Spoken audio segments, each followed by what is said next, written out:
Well, we have a very special thing unfolding today. It is a rite of passage for us ministerial students, and I wanted to introduce this. Our guest speaker today is one of our very own. She has held many roles here at New Vision Center, including song leader, gongstress, greeter, team member, outreach coordinator, director of circles and practitioners, and she describes herself as a creative analytic with a passion for establishing loving, sacred space wherever she goes.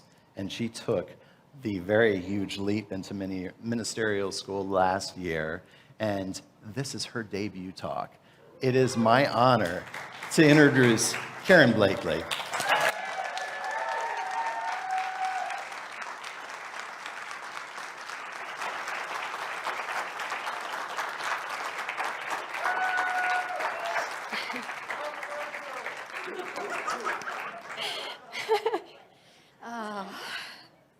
It wouldn't be New Vision without tears. Good morning, everyone. It is absolutely my honor to be your guest speaker this morning.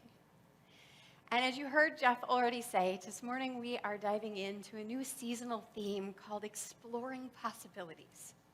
But before we do that, I want to just do a quick recap of where we have come, of how we have come so far on our spiritual hero's journey.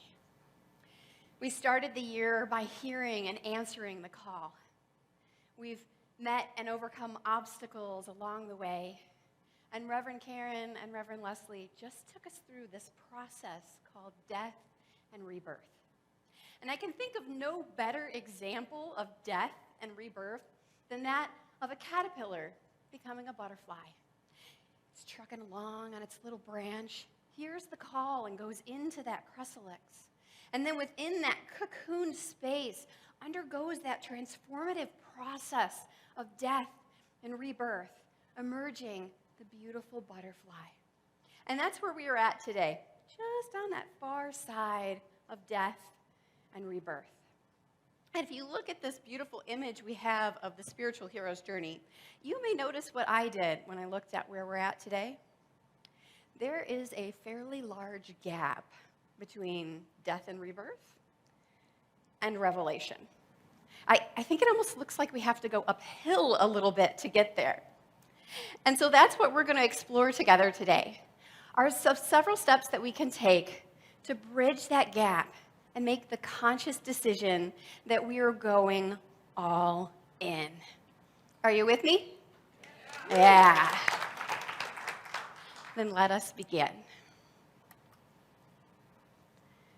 All right. Step number 1. You already are. From the time that you heard the call, even before you heard the call, everything that you need to fulfill this spiritual hero's journey is already within you. Yet how often do we doubt our own magnificence? I know for me, when Reverend Karen and Reverend Leslie extended this opportunity to me, I was so excited. But no sooner did I say yes than that voice of doubt and fear started to creep in. But I just started ministerial school. I don't know how to give a talk. What if I can't think of anything to say? What if I suck? I was headed at warp speed towards catastrophizing the entire experience, and nothing had even happened yet. When the actual truth was, and I had to bring myself back to this centered spot, that this is my call, which means that this talk was alive inside of me, just like everything is alive inside of you that's necessary to answer your call. There's nothing that needs to be added. We just have to allow that to birth through us. If we go back and talk to our friend the caterpillar, we'll find there was no magic fairy dust that got sprinkled across the cocoon. It didn't wait till it had the right job, the right relationship, the right amount of money in the bank account. Nope, none of that.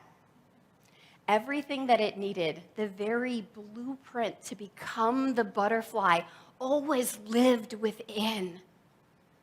This is our butterfly moment. This is such a foundational concept that I want to make sure we pause and take a moment to truly embody it.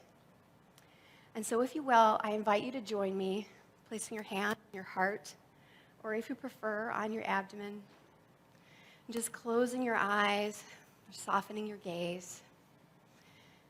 And I invite you to take a big deep breath and repeat after me. I already am. Yeah. And then open your eyes, turn to someone near you. And if you're joining us online, call each other out in the chat.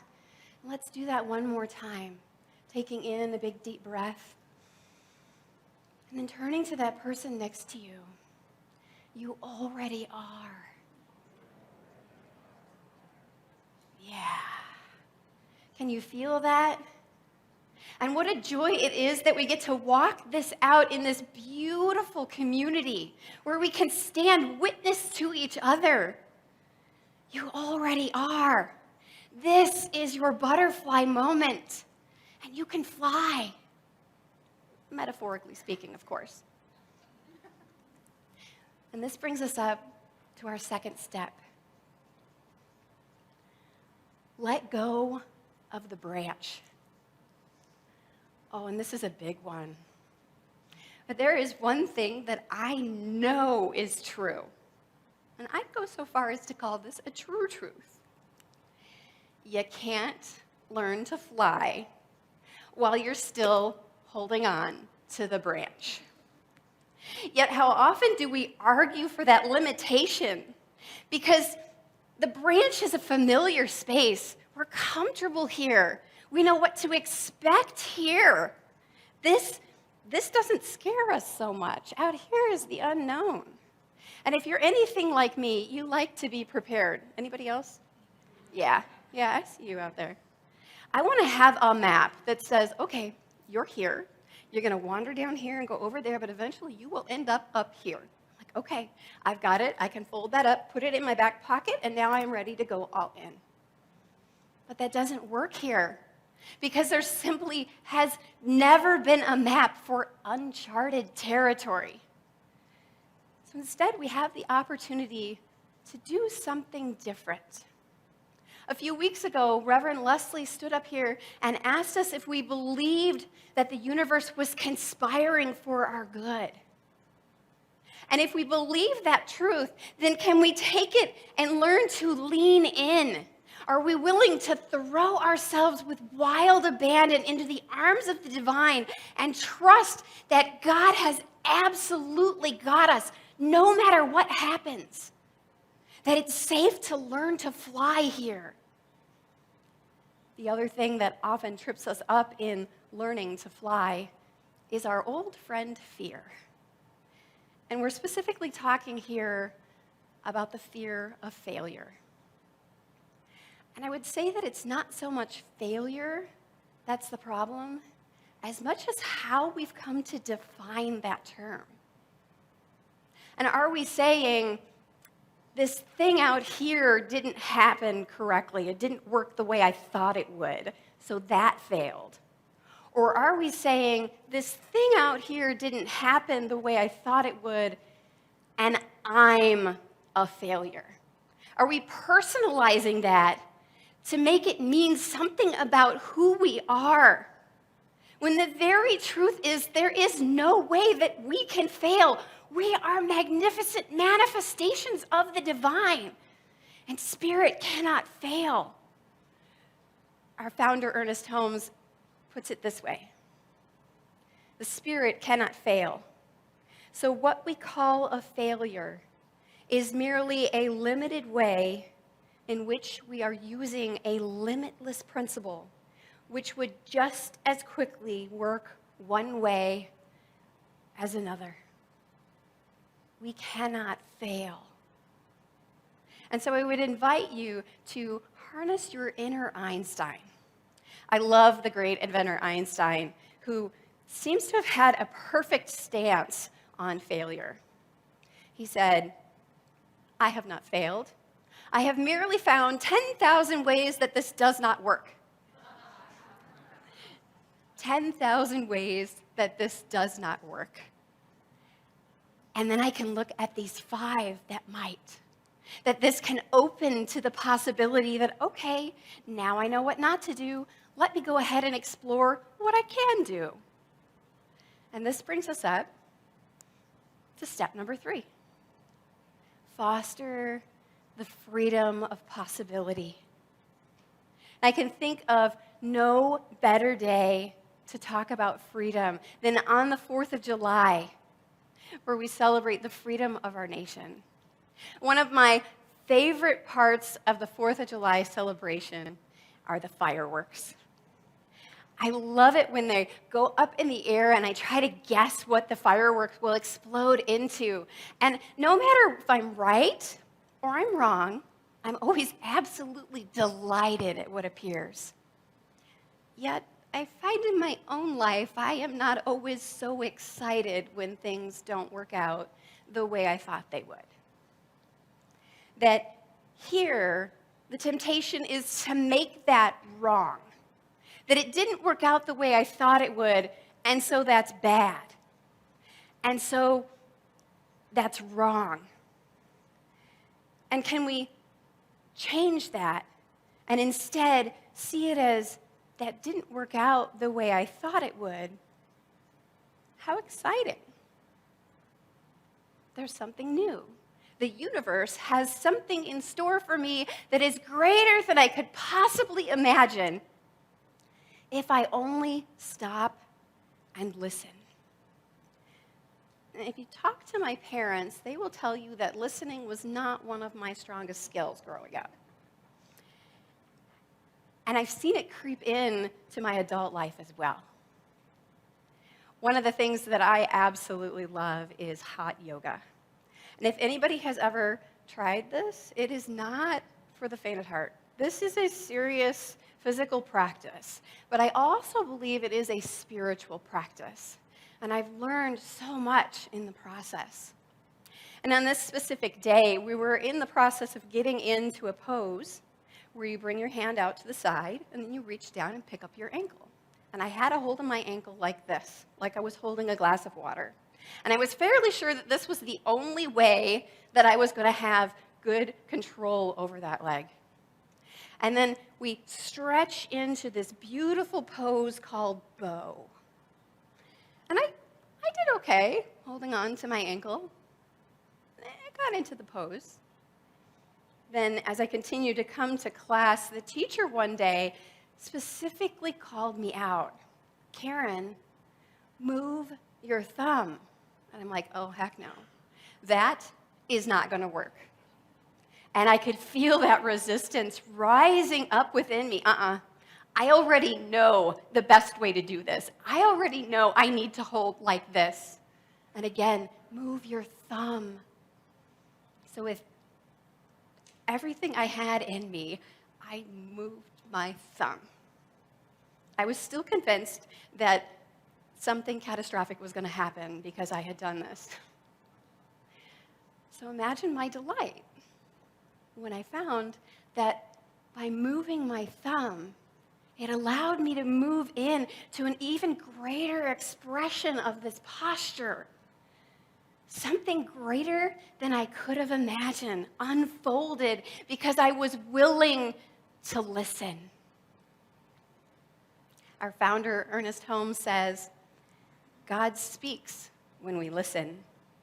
And when we listen, there is a response from something greater than we are, which is the infinite person, the limitless possibility. And so can we foster that freedom of possibility and lean in, that when we come up with, this doesn't look the way I thought it would, that we follow that with, how exciting. Okay, I'm open, I'm listening, and I'm ready to go all in. And so I invite you to claim this for yourself this week, to be ready to go all in, And if you hear that voice of doubt creeping in, that you know that you can use these 3 steps like tiny affirmations. Who am I to? You already are. You are a magnificent manifestation of the divine. You cannot fail. But I don't know how. Let go of the branch. Trust the process. Sweet Spirit has absolutely got you. But it doesn't look the way I thought it would. How exciting! I wonder what's possible here. Spirit has something greater in mind than I could ever imagine. This is our butterfly moment. And I am so grateful to be on this journey with you. Thank you.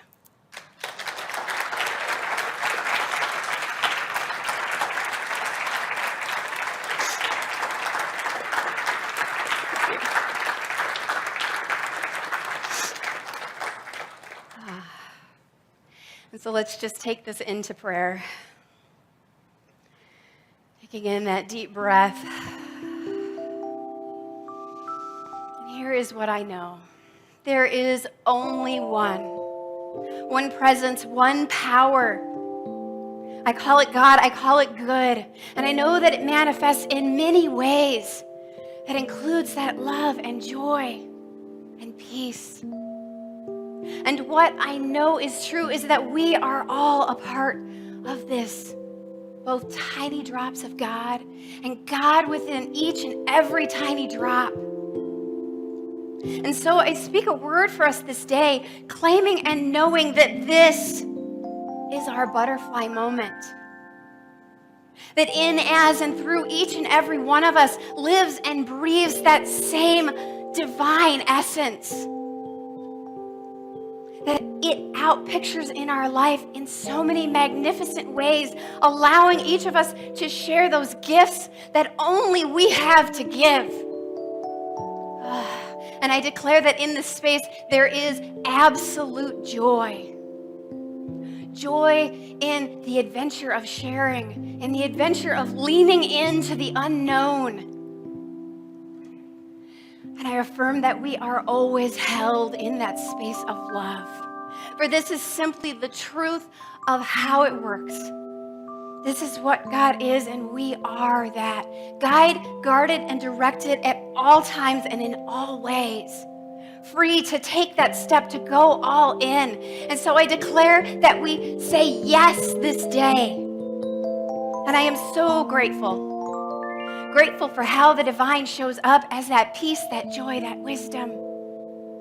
And so I simply cast these words forth into the law, letting them go and letting them be. Knowing that sweet Spirit has already said, yes, my beloveds, yes. And we affirm this together by saying together, and so it is.